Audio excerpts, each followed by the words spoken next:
Indo British advanced pain clinic నొప్పి మాయం surgery దూరం ఫర్ అపాయింట్మెంట్స్ 9155515563.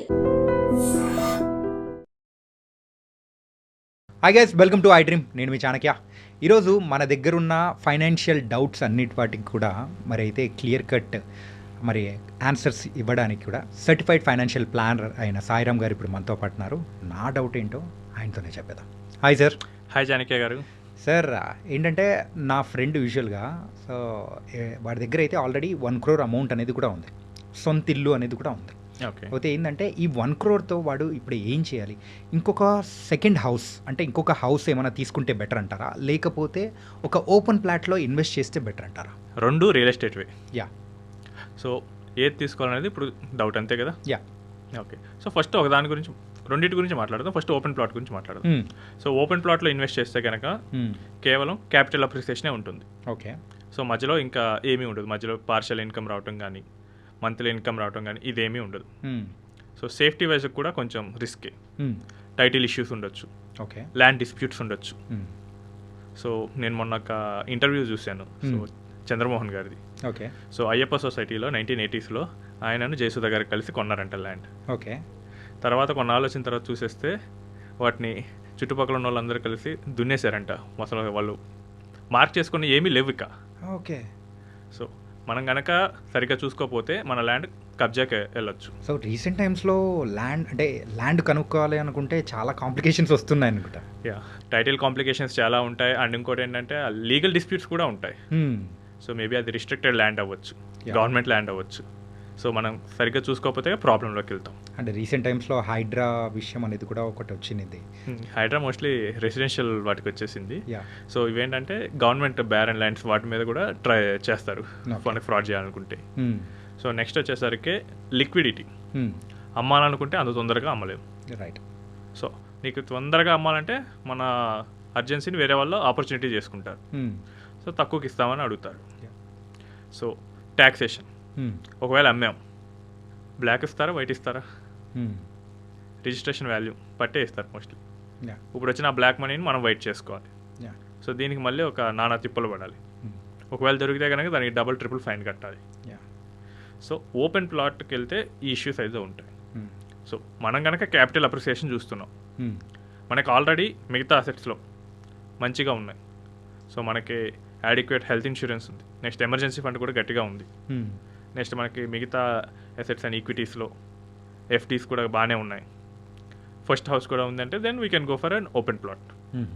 జనరల్గా ఓపెన్ ప్లాట్స్ 6 to 7 yearsలో డబల్ అవుతాయి. ఓకే. ఇదేంటంటే కొంచెం డిమాండ్ బాగున్నప్పుడు, డిమాండ్ లేకపోతే కొంచెం తగ్గుతుంది. సో మనకి రీసెంట్గా సిటీస్లో అవుట్స్కట్స్లో కూడా చాలామంది ప్లాట్స్ కొంటూ ఉంటున్నారు. అండ్ ఇంకోటి ఏంటంటే మనం ఎక్కడ ఉంటున్నాం, రేపు మన పిల్లల కోసం కొంటే వాళ్ళు ఎక్కడ ఉంటారు, ఇది కూడా కన్సిడర్ చేయాలి. ఇప్పుడు మనం కొంటున్నాం బాగానే ఉంది, రేపు పిల్లలు ఇక్కడ ఉండరు, ఈ సిటీలో ఉంటారన్న గ్యారంటీ అయితే లేదు. సో మనలో చాలామంది పల్లెల నుంచి వచ్చి ఇక్కడ మైగ్రేట్ అయిన వాళ్ళే. సో ఇప్పుడు ఏంటంటే యూఎస్ కూడా వెళ్తున్నారు, యూఎస్ యూకే లాంటి వాటికి. సో రేపు మన చిల్డ్రన్ ఇక్కడ లేకపోతే ఆ ప్లాట్ ఏం చేయాలి? అంటే ఇంకోటి ఏంటంటే మార్కెట్ అటు సైడ్ పెరుగుతుంది కదా అని చెప్పేసి అటు సైడ్ వాళ్ళకు మూవ్ అవుతారని లేకపోయినా కానీ అటు సైడ్ కొనే విధానం అనేది కూడా పెరుగుతుంది కదా. సో అది కామన్గానే ఉంటుంది, ఫియర్ ఆఫ్ మిస్సింగ్ అవుట్ అని చెప్పేసి. ఓకే.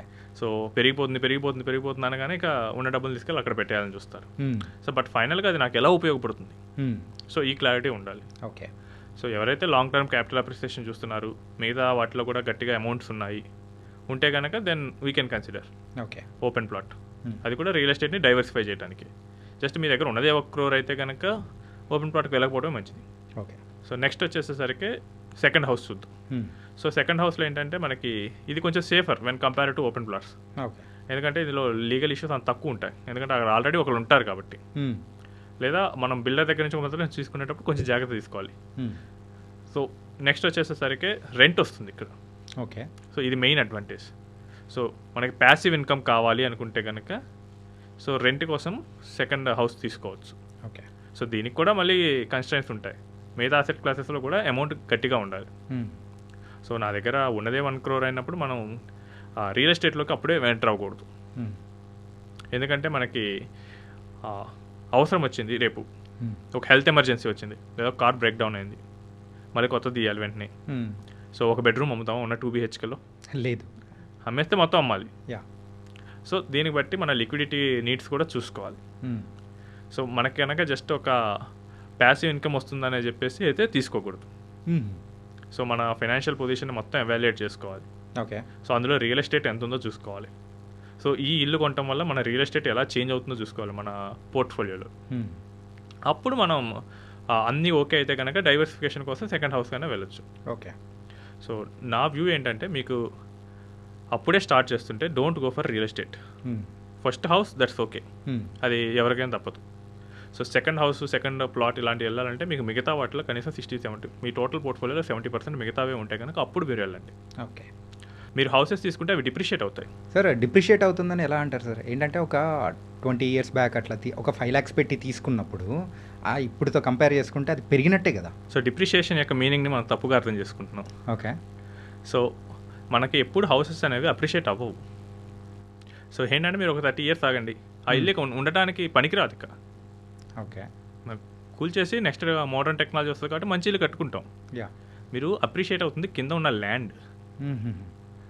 సో మీరు కార్ అయినా తీసుకోండి, కార్ ఓకే కొన్నారు, కొంతకాలం వాడారు, తర్వాత మీరు దాన్ని డిస్మాంటిల్ చేసేసి స్క్రాప్కి వేసేస్తారు. అవును, దానికి కూడా ఒక ఇంత సర్టన్ టైం అనేది ఉంటుంది.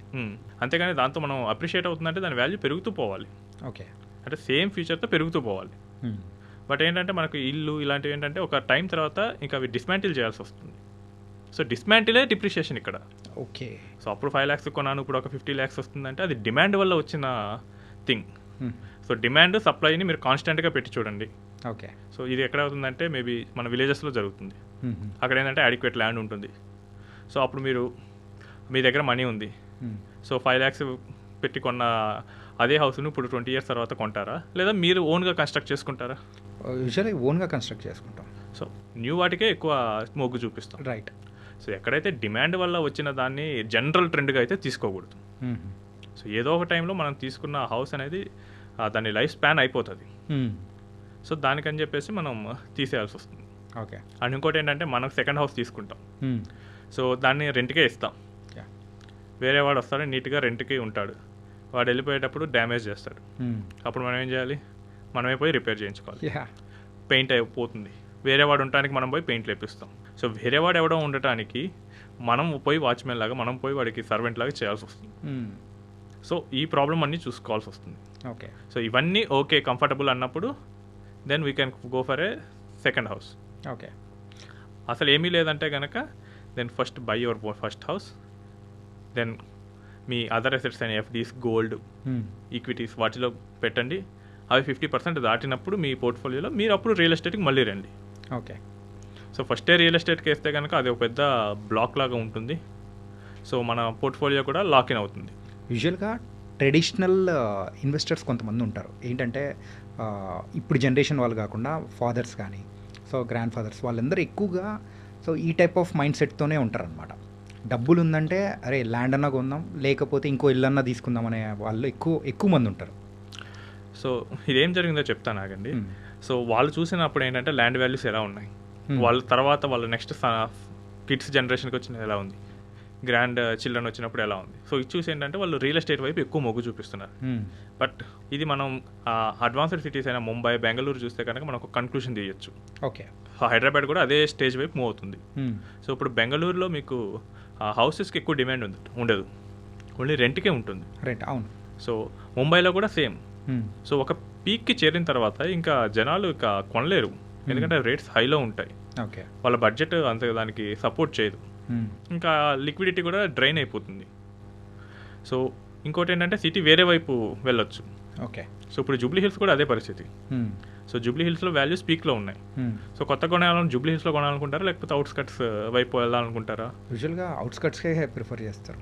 సో సిటీ కూడా అవుట్స్కట్స్ వైపు మూవ్ అవుతుంది, నానక్రామ కూడా, నార్సింగి అటువైపు. సో అటువైపే కొనాలని చూస్తుంటారు. ఇక్కడ ఏంటంటే లిక్విడిటీ టైట్ వస్తుంది. సో మేబీ అప్పుడు రెంట్కి ఎక్కువ చూపిస్తారు. ఓకే. సో మన క్యాపిటల్ అప్రిసియేషన్ అవుతుంది, ప్రతిసారి అవుతుందంటే అది కూడా కరెక్ట్ కాదు. Okay. So demand and supply miss match వచ్చినప్పుడు మాత్రమే మన క్యాపిటల్ అప్రిసియేషన్ అవుతుంది. ఓకే. సో దాన్ని మనం కన్సిడర్ చేయకుండా ప్రతిసారి వెళ్తుందంటే కరెక్ట్ కాదు. Demand and supply miss match వల్ల వచ్చిన అప్రిసియేషన్ని రెగ్యులర్ అప్రిసియేషన్గా ఫీల్ అవ్వకూడదు. ఓకే. ఇంకోసారి ప్లాట్స్ కూడా చెప్తారు. సో నేను కొన్నాను 1 yearలో డబుల్ అయిందని. అవును. సో మేబీ నువ్వు కొన్న ప్లాట్ దగ్గర ఏదో డెవలప్మెంట్ యాక్టివిటీ జరిగి ఉండొచ్చు. సో వాటి వల్ల డబుల్ అయింది తప్ప ఇదేమి జనరల్ ఫినామినా అయితే కాదు. ఓకే. సో మన జనరల్ ఫినామినాస్ని ఊహించుకొనే చేయాలి ఏదైనా కానీ.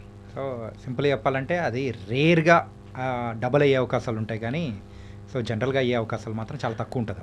అంతే కదా చాణక్య గారు, ఇప్పుడు 1 crore పెట్టాను, సో డబల్ అవుతూ వెళ్ళాలనుకోండి, ఒక 10 yearsలో ఎంత అవుతుంది? 1000 కోట్లు అవుతుంది. యా.